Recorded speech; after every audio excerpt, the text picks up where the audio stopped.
नमस्कार। यही साउन 14 गते काठमाडौँको कपन क्षेत्रमा 5 दिनको बालिकालाई कागजको कार्टुनमा पोको पारेर फालेको भन्ने खबरले यति बेला सामाजिक सञ्जाल भाइरल बनिरहेको छ। तर पछि यो विषयमा अनुसन्धान हुँदै जाँदा पैसा कमाउने उद्देश्यका साथ यस्तो नाटक रचिएको भन्ने खबर पनि फेरि आएको छ र त्यसमा नेपाल प्रहरीले थप अनुसन्धान कार्यलाई अगाडि बढाइरहेको छ। त्यसरी बच्चा जन्माएर बेवारिसे तरिकाले हालेको भन्ने यो पहिलो घटना त पक्कै होइन। यसभन्दा अगाडि पनि थुप्रै खालका घटनाहरू हाम्रो समाजमा हुँदै आएको कुरा हामीले सुन्दै आएका छौँ। अझ कपनमा रचिएको घटनामा त स्वयं बालबालिकाको संरक्षणमा लागेका भनिएकै व्यक्तिहरूको संलग्नता रहेको कुराले त झन् डरलाग्दो अवस्थाको भित्री कथाको पर्दाफास गरेको छ। अनाथ बालबालिकाहरूको सहारा बनेको भनेर छाती पिट्दै हिँड्ने यस्ता सङ्घ संस्था तथा ती सङ्घ संस्थाको व्यवस्थापकीय जिम्मेवारीमा बसेका व्यक्तिहरूको भित्री चरित्र दिनानुदिन बाहिर आइरहेको छ र कपनमा भएको घटना यो एउटा केवल प्रतिनिधिमूलक घटना मात्र हो। हाम्रो जस्तो अल्पविकसित मुलुक, त्यसमा पनि शिक्षामा अत्यन्तै पछाडि परेको समाज र त्यही अशिक्षित समाजमा बस्ने केही यस्ता समाजका सदस्यहरू जसले आफ्नो निज स्वार्थका लागि असामाजिक र गैर कानुनी क्रियाकलापहरू गर्ने गर्छन्। कुनै पनि समाजमा अपराधिक घटना नै हुँदैन भन्न सकिँदैन। समाजको उत्पत्तिसँगै अपराधको पनि उत्पत्ति भएको मानिन्छ र समाजको विकाससँगै अपराधको पनि विकास हुँदै जान्छ। कुन समाजमा के कस्ता खालका अपराधहरू घट्छन् भन्ने कुरा उक्त समाजको सामाजिक, आर्थिक, राजनीतिक, शैक्षिक यावत कुराहरूले प्रभाव पारेको हुन्छ र यस्तै समाजमा हुने खालका आपराधिक क्रियाकलापहरू तथा अवांछित गतिविधिहरूलाई नियन्त्रण गर्नको लागि राज्यले विभिन्न कानुनहरू बनाएको हुन्छ र कानुनहरू लागू गरेको हुन्छ र बालबालिकाको क्षेत्रमा पनि संसारमा थुप्रै कानुनहरू अहिले पनि प्रचलित छन्।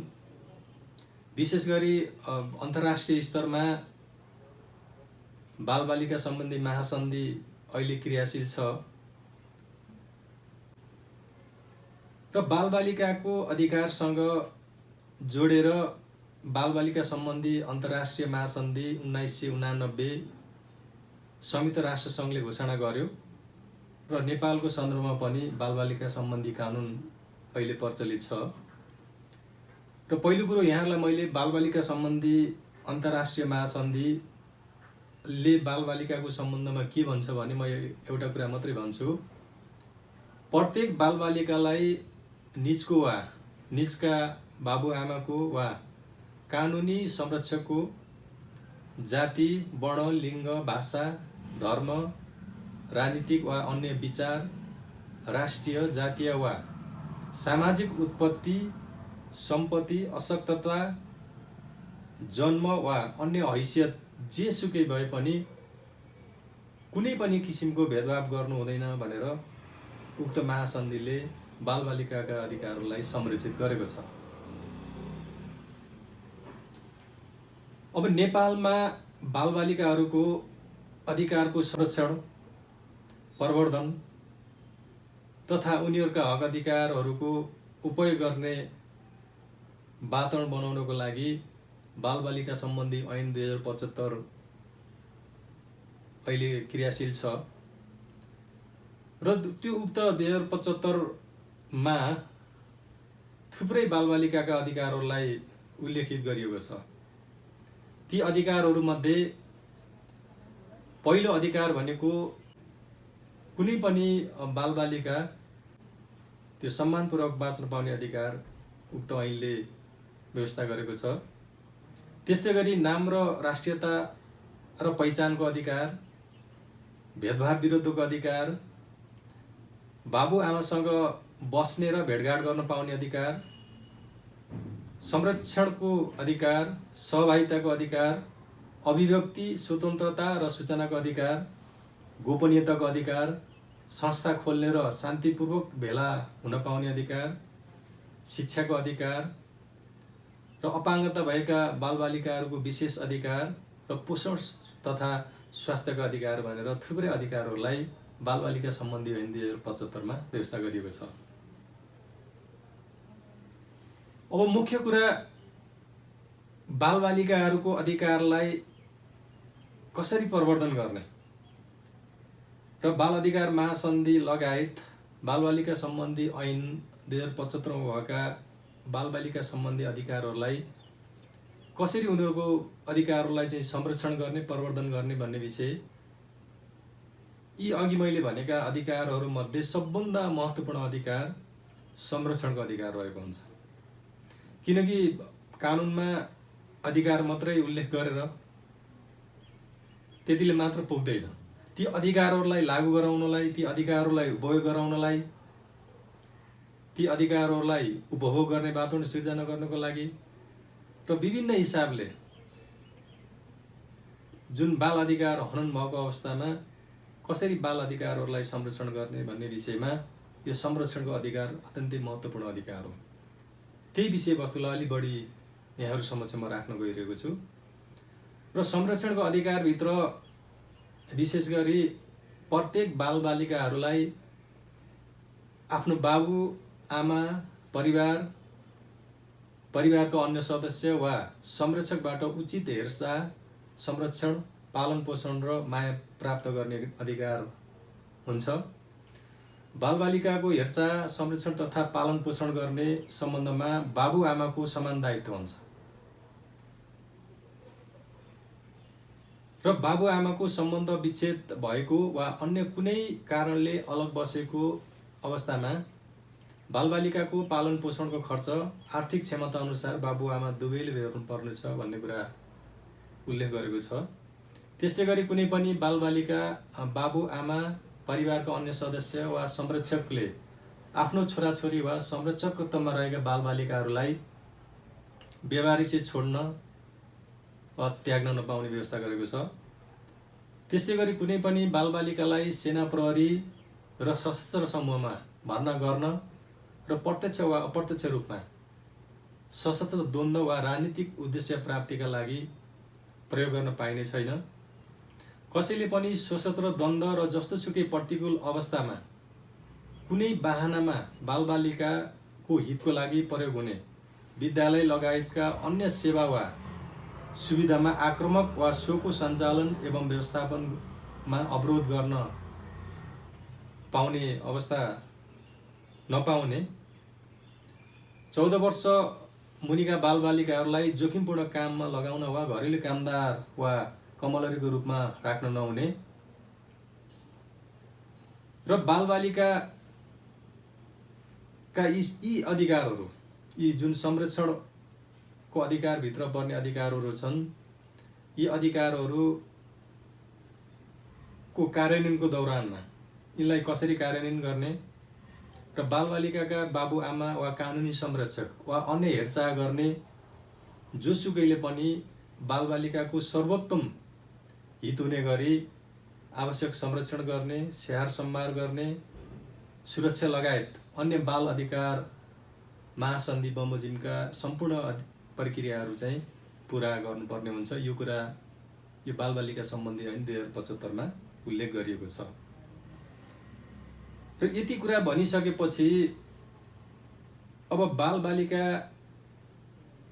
अरू मध्ये पहिलो कुरो विशेष संरक्षणमा कस्ता कस्ता बालबालिकाहरू रहन्छन् र विशेष संरक्षणको आवश्यकता भएका बालबालिकाहरूको बारेमा हाम्रो नेपालको कानुनमा के कस्तो व्यवस्था छ भन्ने कुरा चाहिँ राख्न चाहन्छु।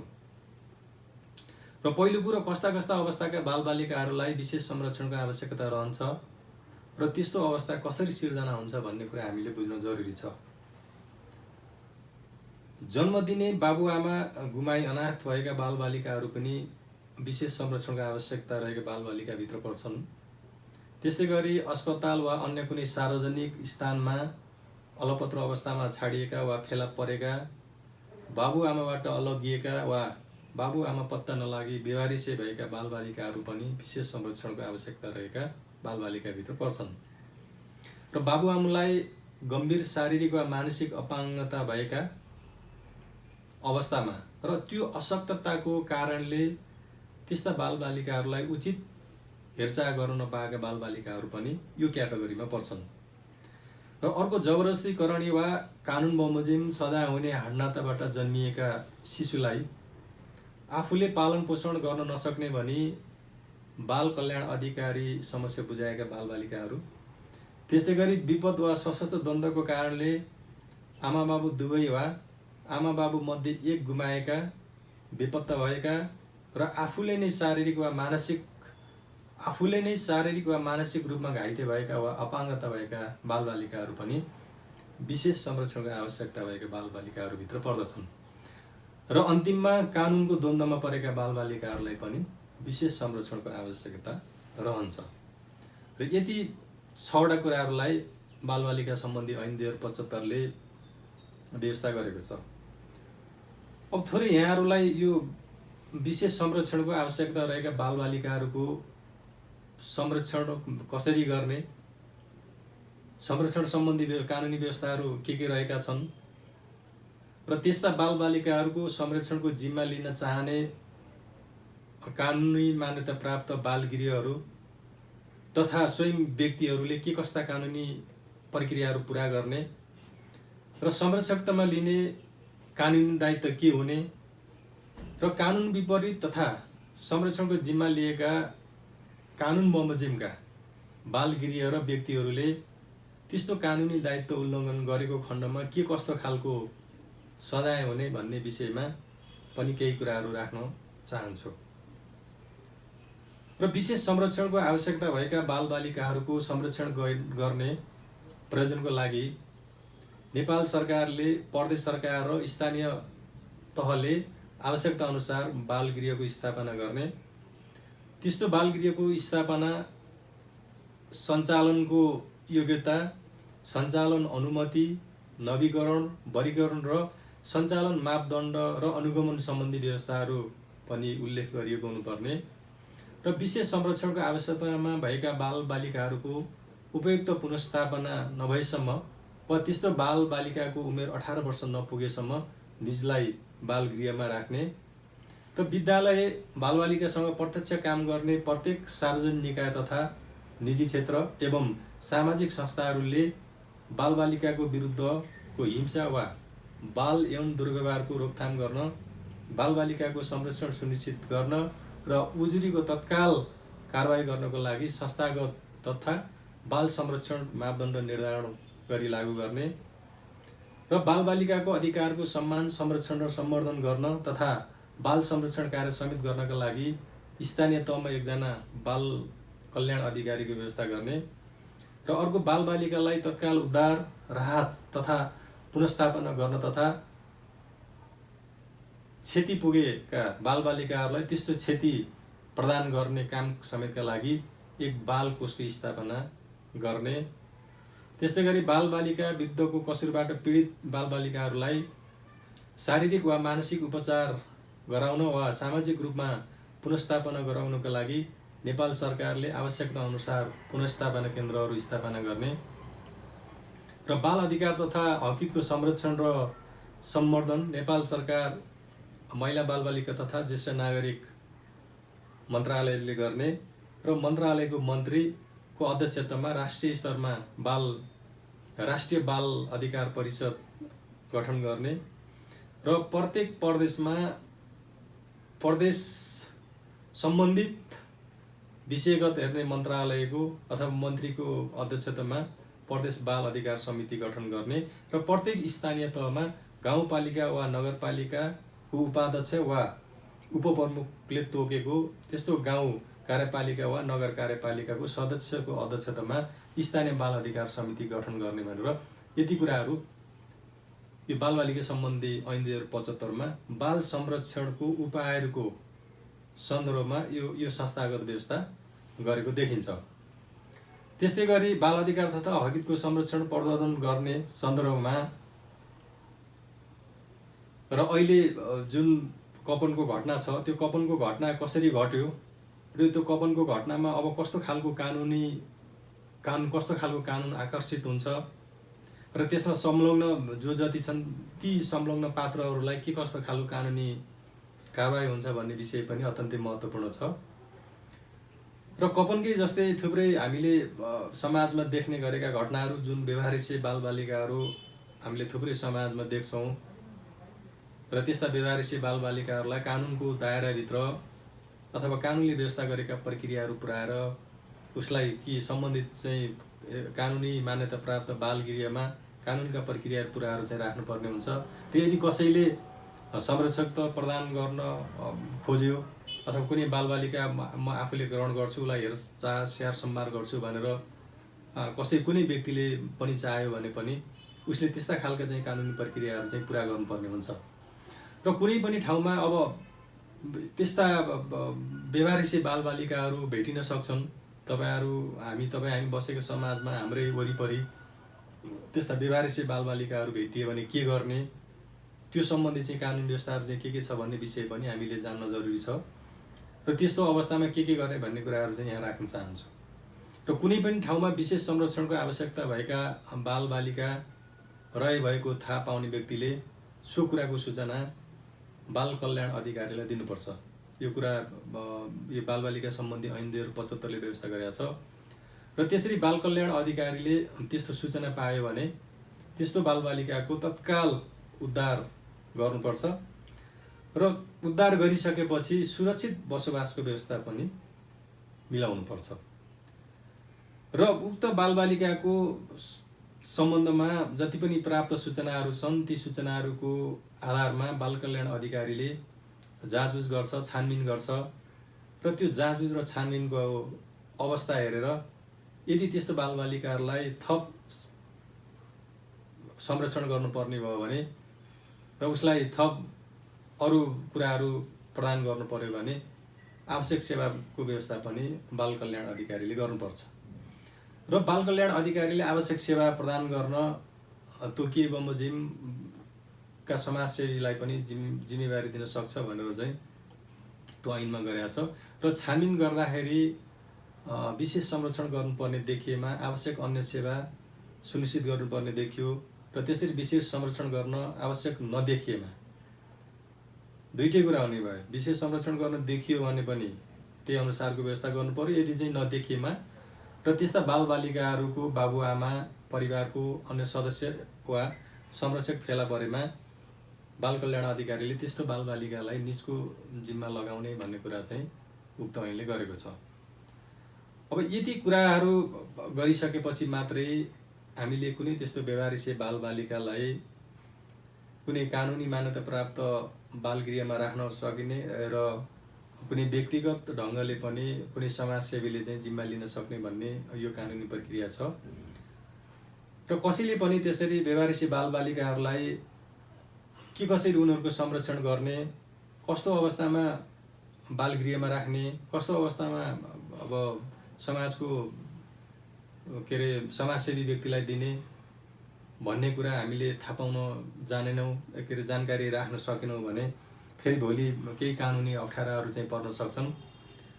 र त्यस्तो कार्यमा भोलि कानुनले यदि कानुनको प्रक्रिया नपुर्याइकन त्यस्ता बालबालिकाहरूलाई हामीले राख्यौँ भने भोलि कानुनी दायरामा हामी पनि पुग्न सक्ने सम्भावना हुन्छ। त्यो भएको हुनाले पनि हामीले आम सचेत रूपमा सबै कुराहरूलाई मध्यनजर गरेर त्यस्ता कामहरू गर्नुपर्ने हुन्छ। र अहिले जुन काठमाडौँ कपनको घटना छ त्यो घटना अत्यन्तै निर्दयी घटना हो। यस्ता खालका घटनाहरूलाई फेरि हुन नदिनको लागि पनि हामी सचेत हुन जरुरी छ र अरूलाई पनि सचेत गराउन जरुरी छ। र म दुईटा कुरा भन्छु यहाँ। काठमाडौँको कपनमा घटेको घटनालाई हेर्दाखेरि हाम्रो कानुनमा अब त्यो कपनमा घटेको घटनालाई कसरी टाइअप गर्न सकिन्छ, त्यस्ता खालका घटनाहरू घटे भने र त्यस्ता खालका घटनामा संलग्नलाई कस्तो खालको सजाय हुन सक्छ भन्ने विषयमा म राख्न चाहन्छु यहाँ। र यदि कसैले जबरजस्ती कुनै बालबालिकालाई अनाथ घोषणा गर्ने र अनाथको रूपमा चाहिँ दर्ता गराउने कार्य गर्यो भने त्यस्तो काम गर्नेलाई 50,000 रुपियाँसम्म जरिवाना र 1 वर्ष कैद हुन्छ। र अर्को कानुन बमोजिम बाहेक बालगृहमा राख्ने बालबालिका यदि कसैले कानुन बमोजिम बालगृह दर्ता गरेका छैन, कानुन बमोजिमको बालगृह बनाएको छैन र त्यस्तो बालगृहमा कुनै पनि त्यस्ता खालका व्यवहारिसे बालबालिकाहरू राख्यो भने पनि त्यस्तो राख्ने बालगृह हुन सक्छ, कुनै संस्था हुन सक्छ अथवा कुनै समाजको समाजसेवी हुन सक्छ। त्यस्तो व्यक्तिलाई 75,000 रुपियाँसम्म जरिवाना र 3 वर्ष कैद हुने व्यवस्था हाम्रो कानुनले गरेको छ। खैर भोलि अब कपनको घटना कसरी अनुसन्धान भइरहेको छ र कपनको घटनामा पनि बालबालिका सम्बन्धी ऐन 2075 आकर्षित हुन्छ र त्यो घटनामा संलग्न जोसुकैलाई कानुनको दायरामा ल्याई र कानुन बमोजिम नै दण्ड सजाय गर्ने व्यवस्था हाम्रो कानुनले गरेको हुँदाखेरि आउने दिनमा त्यो पक्कै पनि त्यस्ता खालका अपराधिक क्रियाकलाप गर्ने व्यक्तिहरूलाई कानुनको दायरामा ल्याउन सकिनेछ। यो विषयमा हामी सबै सचेत हुन जरुरी छ र आम रूपमा आवाज उठाउन पनि जरुरी छ र भविष्यमा यस्ता खालका घटनाहरू चाहिँ नदोहोरिउन् नघटुन् भन्ने हामी सबैको अपेक्षा पनि त्यही हो। यति भन्दै म बिदा हुन्छु। हस्, धन्यवाद, नमस्कार।